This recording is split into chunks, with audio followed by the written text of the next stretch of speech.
Mến chào các bạn. Hôm nay mình sẽ hướng dẫn các bạn móc một chiếc túi rất đơn giản, chỉ là những mũi đơn thôi, nhưng mà ra một chiếc túi rất là dễ thương và duyên dáng luôn các bạn.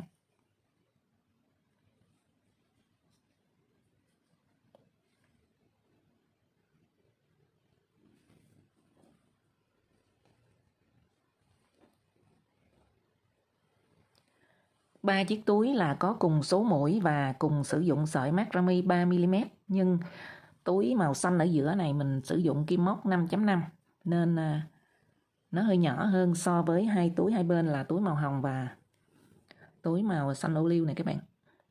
Hai túi hai bên mình sử dụng kim móc 6.0.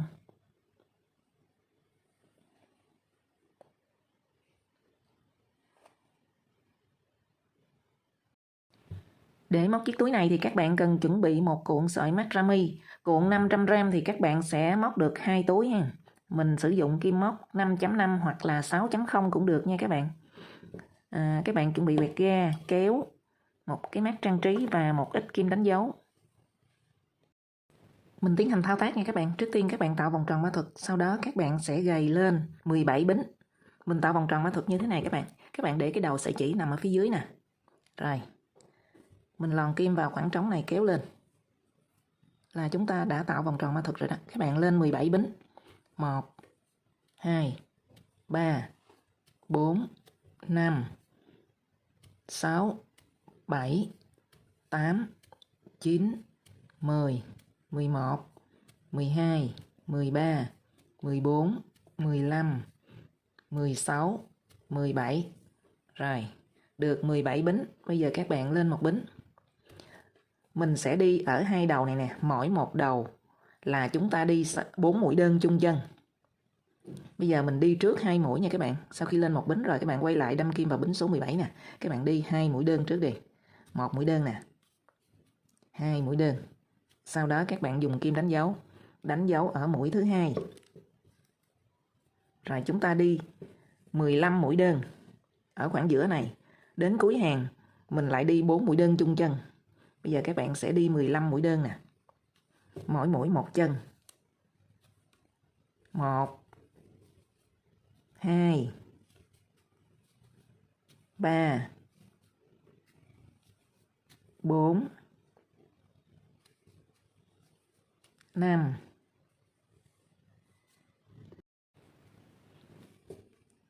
14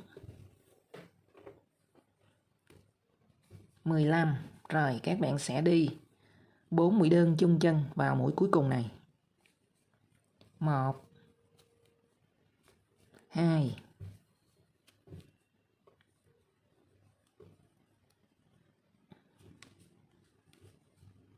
3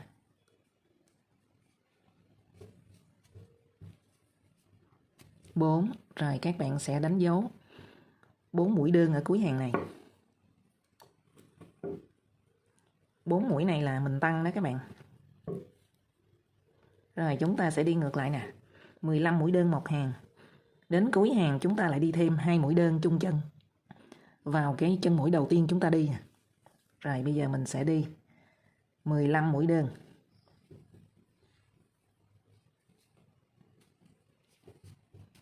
1 2 3 14 rồi, 15 này các bạn, là mình đi ngược lại 15 mũi đơn nè. Rồi chúng ta sẽ đi ở cái phần chỉ này nè, các bạn làm như thế này. Các bạn cắt cho nó gọn. Cái đầu của sợi chỉ đó các bạn cắt gọn và chúng ta sẽ đốt nó ha. Trước khi cắt thì các bạn rút ra cho nó dài dài ra chút xíu, rồi mình cắt. Sau đó các bạn đốt cái đầu của sợi chỉ. Rồi các bạn rút ngược lại để cho cái đầu của sợi chỉ này nó ẩn vào bên trong những cái mũi á. Đó. Là các bạn thấy nó khuất rồi, không có còn nhìn thấy cái đầu của sợi chỉ ha. Rồi bây giờ chúng ta đi thêm 2 mũi đơn chung chân vào chân mũi chúng ta xuất phát đó. Một mũi nè.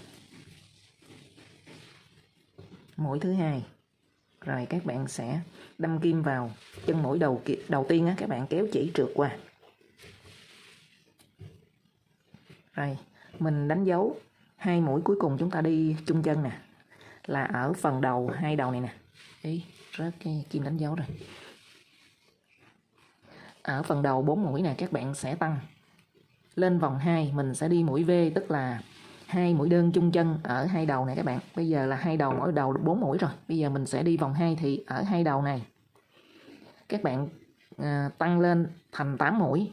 8 mũi và ở hai bên này các bạn đi cố định mỗi một bên là 15 mũi đơn. Rồi chúng ta thao tác nè, và các bạn lên một bính, sau đó mình xoay lại, các bạn đi mặt trái nha. Rồi mình lên một bính nè, các bạn xoay lại.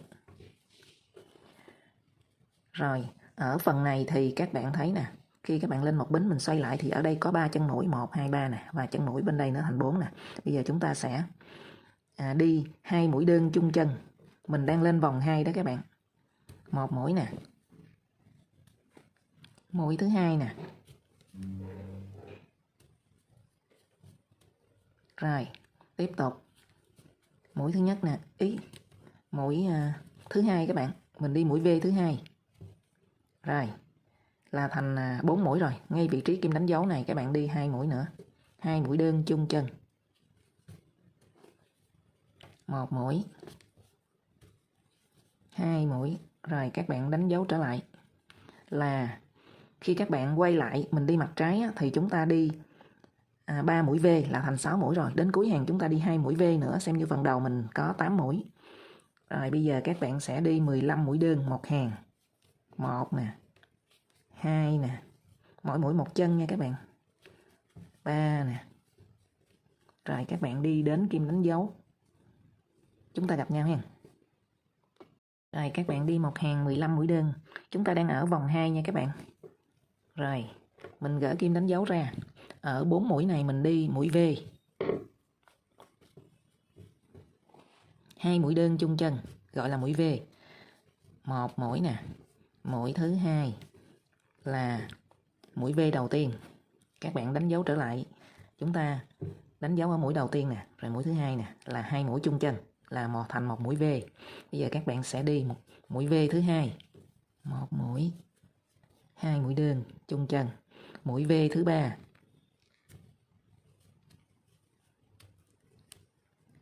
Một mũi, 2 mũi đơn chung chân và mũi V cuối cùng. Một mũi, 2 mũi. Rồi các bạn đánh dấu trở lại. Sau đó mình đi 15 mũi đơn.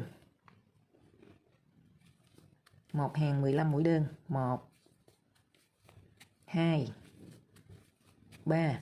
Rồi các bạn đi 15 mũi đơn đến vị trí kim đánh dấu. Chúng ta lại đi mũi V và mình kết vòng.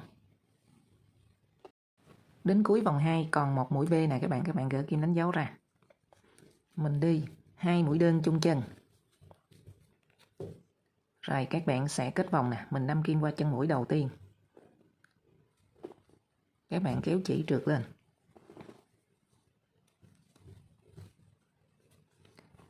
Rồi các bạn dùng kim đánh dấu trở lại.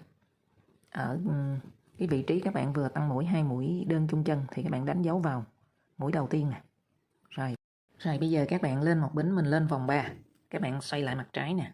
Thì các bạn thấy ở phần đầu mình đánh dấu là mình đã được 8 mũi nè, 1, 2, 3, 4, 5, 6, 7, 8. Các bạn sẽ đi là 1X, 1V. Thì theo cái vòng này 8 mũi nè thì các bạn nè, 1X, 1V, 1X, 1V, 1X, 1V, 1X, 1V. Như vậy thì các bạn đi mũi đầu tiên là mũi V trước đi. 2 mũi đơn chung chân. Một mũi nè. Mũi thứ hai. Rồi các bạn lại đi một mũi X là mỗi mũi một chân. Rồi gỡ kim đánh dấu ra, các bạn đi mũi V. 2 mũi đơn chung chân. Rồi các bạn dùng kim đánh dấu trở lại. Sau khi các bạn đi một vòng như thế này nè, đến kim đánh dấu này thì mình đi là 1X, 1V, 1X, 1V, 1X. Rồi mình kết vòng. Còn bắt đầu chúng ta sẽ đi cái phần này là một hàng 15 mũi đơn. Đến kim đánh dấu này mình cũng đi 1X, 1V. Các bạn đi một hàng 15 mũi đơn đi, chúng ta sẽ gặp nhau ha.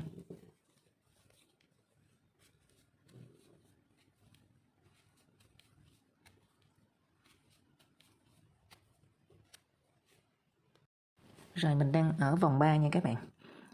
Đến kim đánh dấu các bạn gỡ ra nè. Các bạn sẽ đi 1x, 1v. Rồi.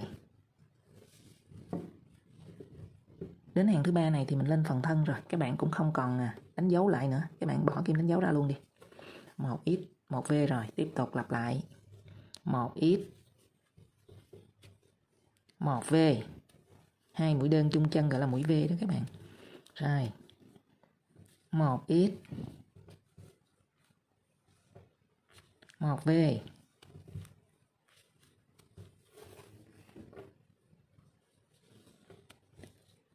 Rồi tiếp tục 1x. Rồi đến mũi V là các bạn gỡ kim đánh dấu ra nè. 2 mũi đơn chung chân.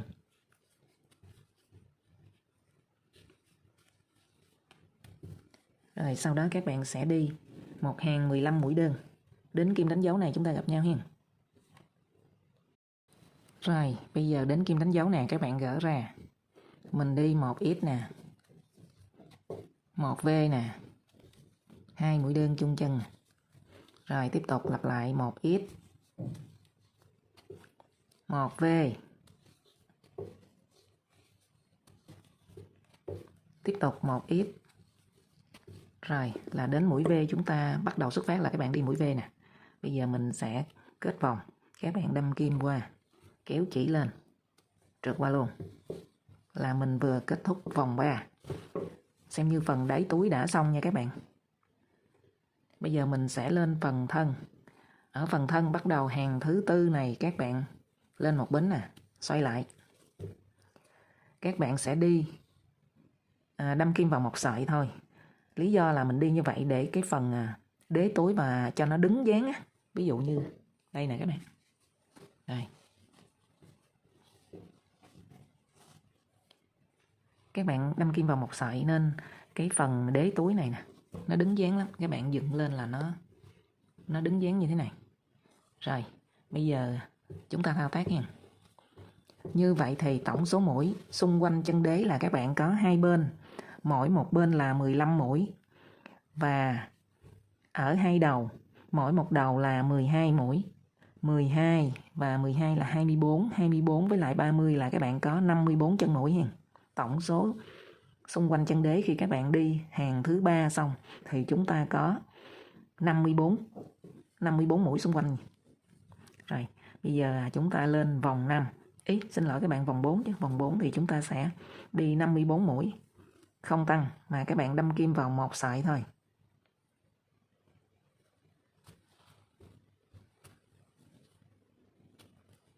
Đó, các bạn đâm kim vào một sợi nè.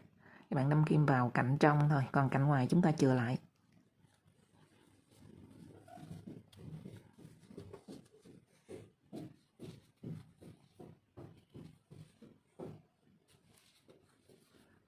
Rồi chúng ta đi hàng số 4. Đến cuối hàng chúng ta gặp nhau nha các bạn. Ở hàng thứ 4 các bạn sẽ đâm kim vào một sợi ở cạnh trong đó. Đến cuối hàng bây giờ mình sẽ đâm kim qua chân mũi đầu tiên. Các bạn kéo chỉ trượt lên. Các bạn đâm kim qua hai sợi luôn nha. Các bạn kéo chỉ trượt lên.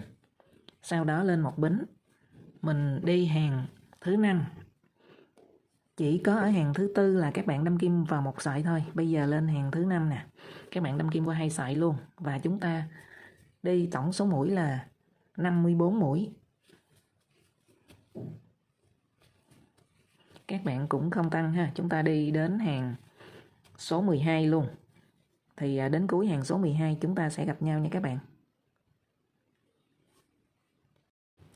Rồi bây giờ các bạn lên đủ 12 hàng. Có nghĩa là 3 hàng ở chân đế nè. Và 9 hàng ở phần thân. Chúng ta lên hàng số 12 rồi. Bây giờ mình lên hàng số 13. Hàng số 13 thì các bạn sẽ giảm 2 mũi ở hai bên hông túi. Là các bạn sẽ dùng kim đánh dấu chia ra hai bên, mỗi một bên là 27 mũi nè. Đó, bây giờ các bạn sẽ giảm nè. Sau khi các bạn đi một mũi trượt rồi, bây giờ các bạn lên một bính mình. Khi lên một bính xong thì mũi đầu tiên các bạn đi một mũi đơn. Rồi, 2 mũi tiếp theo mình sẽ giảm, các bạn giảm tàng hình cho nó đẹp nha. Có nghĩa là mình đâm kim qua một sợi mũi đầu tiên, các bạn quay kim lại đâm kim thêm một sợi nữa mũi tiếp theo. Rồi, các bạn kéo chỉ lên, kéo qua 2 sợi đó luôn.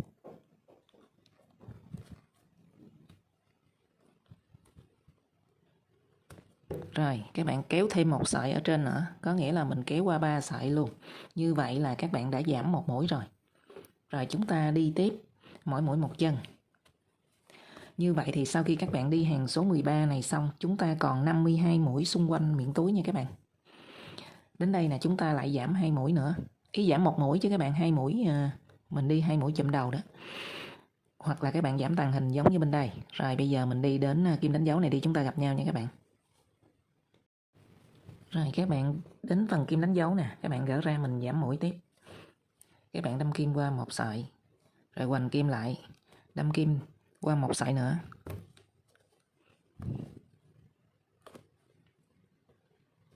Rồi các bạn quấn chỉ kéo lên, kéo qua 3 sợi luôn, 2 sợi ở phần mũi và một sợi ở trên kim.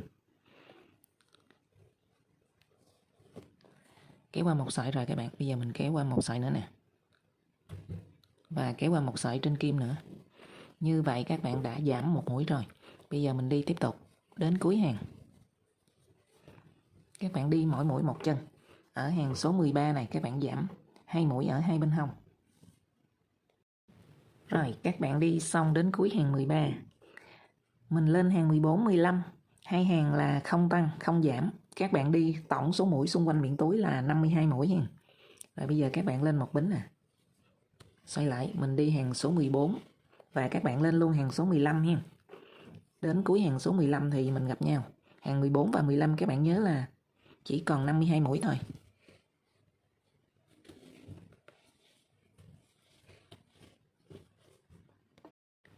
Đến cuối hàng số 15 thì các bạn cắt chỉ. Mình cũng kết vòng bằng một mũi trượt và mình kéo sợi chỉ lên luôn các bạn. Mình đâm kim qua chân mũi đầu tiên nè. Kéo chỉ trượt lên. Và trượt qua luôn. Rồi, bây giờ các bạn sẽ kết vòng như thế này nè. Mình giấu sợi chỉ luôn. Các bạn sẽ đâm kim qua chân mũi tiếp theo ở vị trí mũi trượt này. Các bạn bỏ hen, chúng ta đâm kim qua một mũi tiếp theo nè. Các bạn kéo sợi chỉ lên. Rồi, xoay lại. Các bạn sẽ đâm kim qua cái mũi cuối cùng mà một sợi ở bên trong thôi. Các bạn kéo sợi chỉ xuống. Rồi, chúng ta sẽ tạo một cái đường liên tục, không có nhận ra cái điểm để mình nối á các bạn. Các bạn làm như vậy thì chúng ta sẽ thấy đẹp hơn ha. Rồi, còn lại thì mình sẽ giấu sợi chỉ tiếp.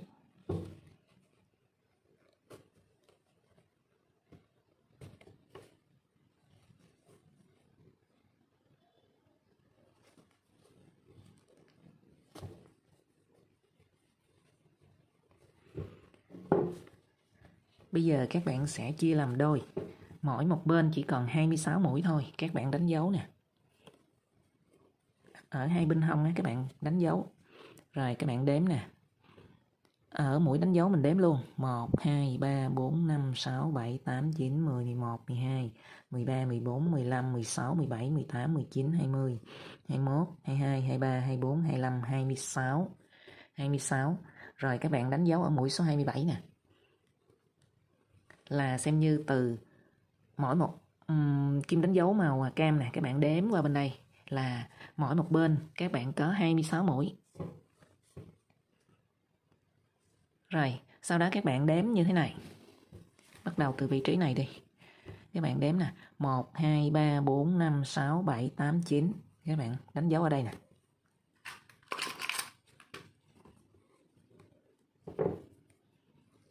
Rồi, mình sẽ bỏ 8 mũi mình đánh dấu tiếp.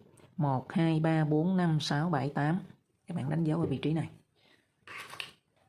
Có nghĩa là các bạn sẽ bỏ trọn vẹn ở khoảng giữa này là 8 mũi nè. Hai phần kim đánh dấu này mình không tính. 1, 2, 3, 4, 5, 6, 7, 8. Và tương tự như vậy các bạn xoay lại, các bạn cũng đếm là 1, 2, 3, 4, 5, 6, 7, 8, 9. Các bạn sẽ đánh dấu ở vị trí số 9. Rồi mình lại bỏ 8 mũi. 1, 2, 3, 4, 5, 6, 7, 8. Rồi đánh dấu ở vị trí số 9.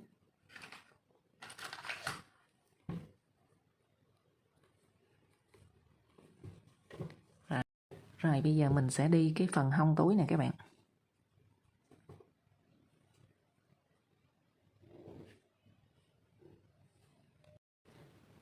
Rồi bây giờ mình sẽ đi cái phần hông túi nè các bạn. Do mình đi mặt trái nên bây giờ mình phải xoay lại nè. Các bạn đi mặt trái tiếp. Các bạn gỡ kim đánh dấu ra. Mình kéo cái sợi chỉ lên.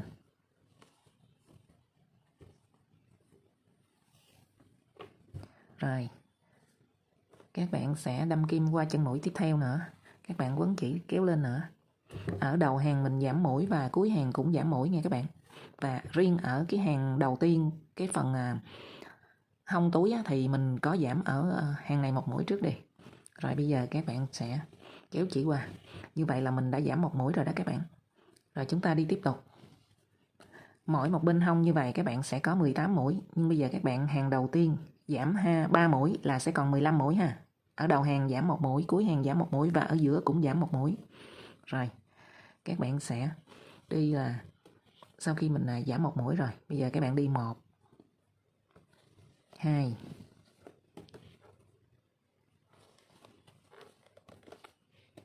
3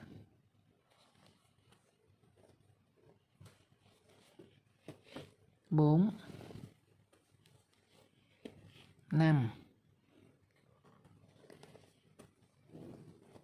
6. Rồi các bạn gỡ kim đánh dấu ra, mình giảm mũi nè. Các bạn cũng sẽ giảm tàng hình.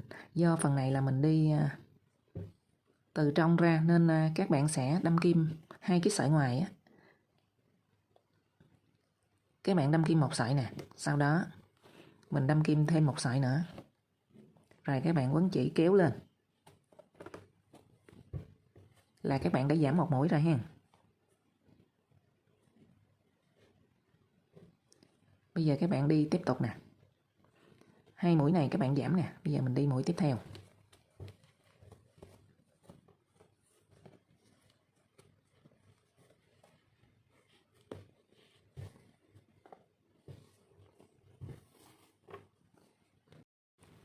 Rồi hàng đầu tiên của phần thân thì các bạn giảm 3 mũi, đầu hàng giảm 1 mũi.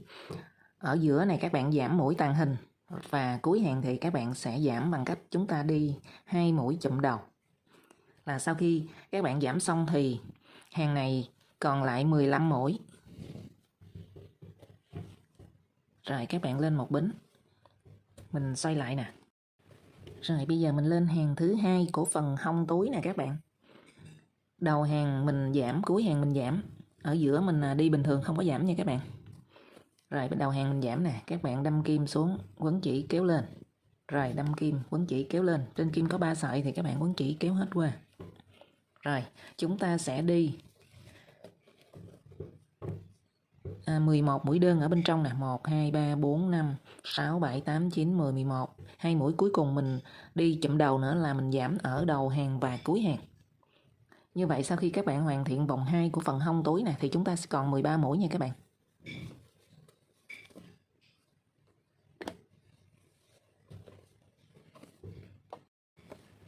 Mình vừa đến cuối hàng, hàng thứ 2 của phần hông túi các bạn. Bây giờ mình giảm mũi rồi. Còn lại 13 mũi các bạn. Rồi đến cuối hàng thứ 3 mình cũng thực hiện mũi giảm này các bạn. Bây giờ chúng ta lên một bính, xoay lại. Mình lên hàng thứ 4, ở hàng thứ 4 này các bạn sẽ giảm 3 mũi là 2 mũi ở đầu hàng và 1 mũi tàng hình ở giữa. Rồi các bạn xoay lại nè. Giảm đầu hàng trước nè. Các bạn đi 2 mũi chụm đầu là mình giảm 1 mũi nè. Rồi các bạn sẽ đi là 1 1 2 3, các bạn đi 3 mũi đơn. 1 2 3. Rồi bây giờ các bạn sẽ giảm tàng hình nè, có nghĩa là mình đâm kim một sợi nè.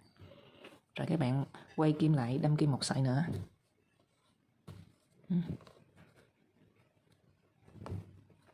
Sau đó các bạn kéo chỉ lên qua 3 sợi luôn, một sợi nè. Sợi thứ 2 nè. Và một sợi trên kim. Rồi, bây giờ các bạn đi 2 mũi.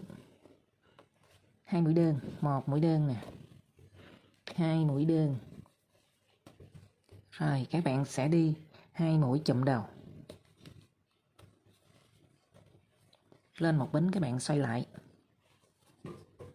Như vậy thì các bạn còn 1, 2, 3, 4, 5, 6, 7, 8 mũi. Ở hàng này là hàng 1, 2, 2, 4, có nghĩa là mình đang ở hàng thứ tư thì chúng ta còn 8 mũi.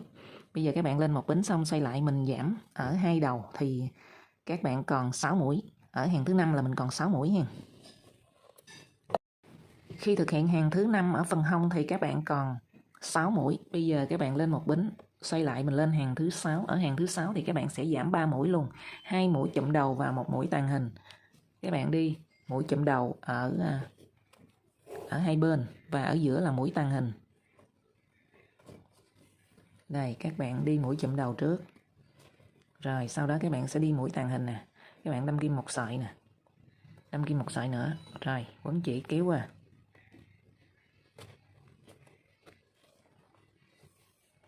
Rồi 2 mũi còn lại là mình sẽ đi mũi chụm đầu. Hàng thứ 6 chúng ta vừa thực hiện xong là hai bên chúng ta đi mũi chụm đầu và ở giữa là mình giảm mũi tàng hình. Rồi bây giờ các bạn lên một bính, chúng ta đi hàng cuối cùng là các bạn sẽ đi 3 mũi đơn.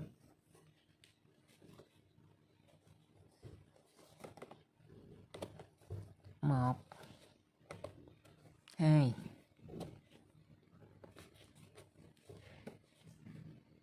và 3.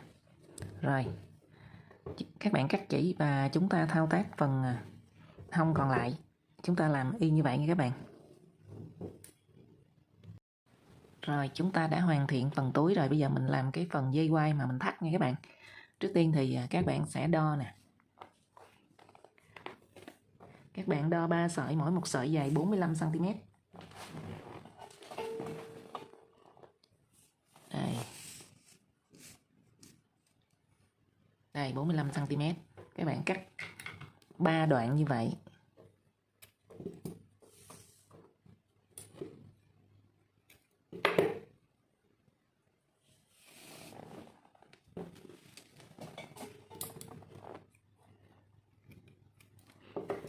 Rồi, các bạn sẽ dùng súng bắn keo để mình dán sơ định hình cái 3 sợi này lại các bạn.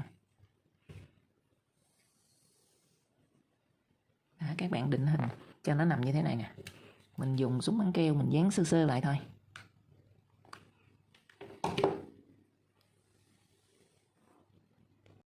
Rồi mình bắt đầu thắt dây quai nha các bạn. Sau khi các bạn định hình sơ 3 sợi nằm như thế này, mình lấy một sợi chỉ mình buộc cái đầu này lại và mình gắn vào một điểm tựa như thế này.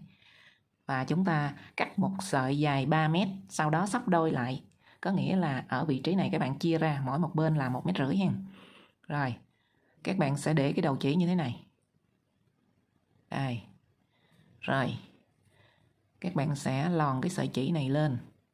Cái sợi chỉ này các bạn kéo lên ha. Cái sợi chỉ nằm dưới kéo lên. Sợi chỉ nằm trên các bạn kéo qua. Đây. Các bạn kéo sợi chỉ này lên.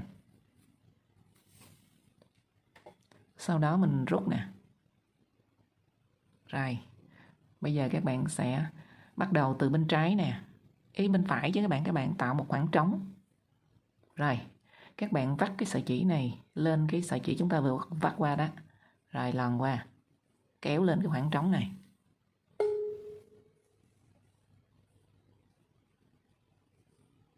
Tiếp tục. Các bạn thấy ở đây có một cái sợi nó nằm dọc xuống nè. Thì các bạn tạo khoảng trống bên cái phần sợi này ha. Rồi. Sau đó các bạn lấy cái sợi chỉ bên tay phải nè đè lên. Và lòn qua khoảng trống kéo lên.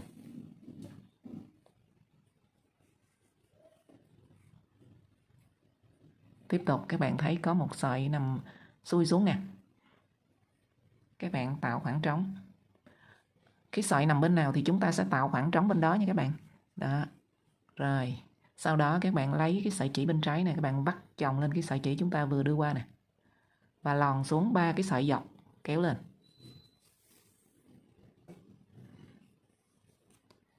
Rồi mình nắm 2 cái đầu chỉ rút vừa phải.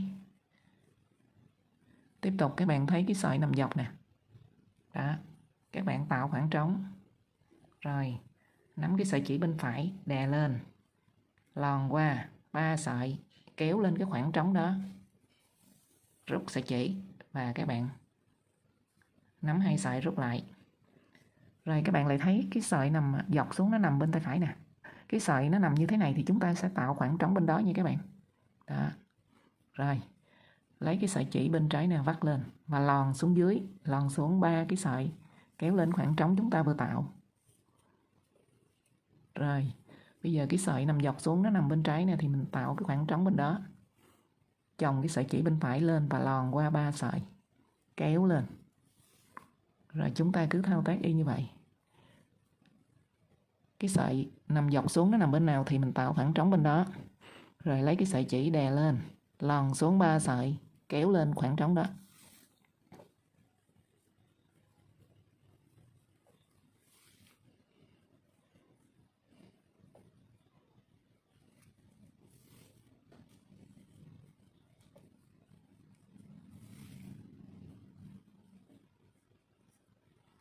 Rồi các bạn sẽ thắt hết cái đoạn dây mà mình cắt dài 3 mét sắp đôi lại đó thì các bạn sẽ có một cái quai có độ dài khoảng 32 cm nha.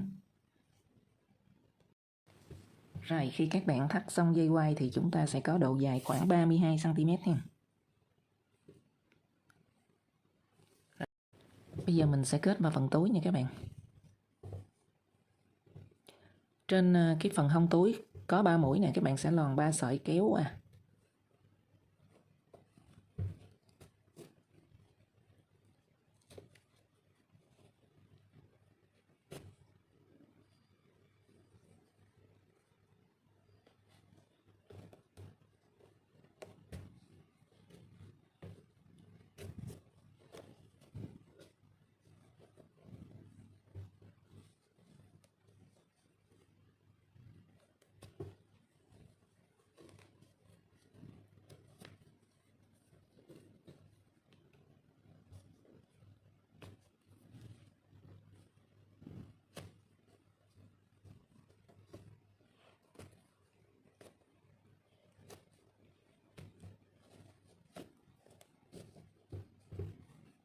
Rồi các bạn thao tác tương tự đối với 2 sợi còn lại ha. Và bên phần quai còn lại chúng ta cũng sẽ thao tác y như vậy.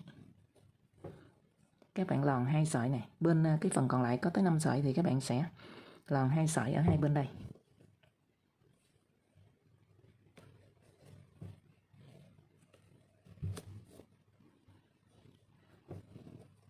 Các bạn để 2 sợi vào bên trong đi. Còn lại 1 sợi để mình kéo qua thôi.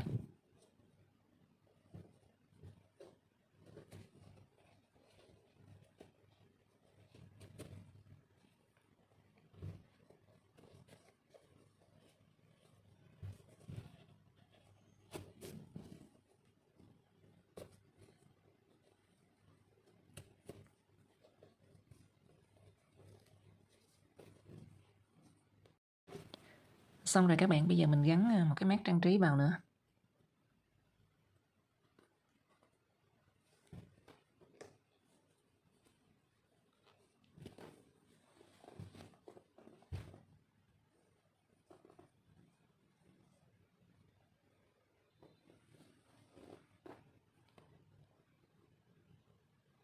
Rất xinh đó các bạn.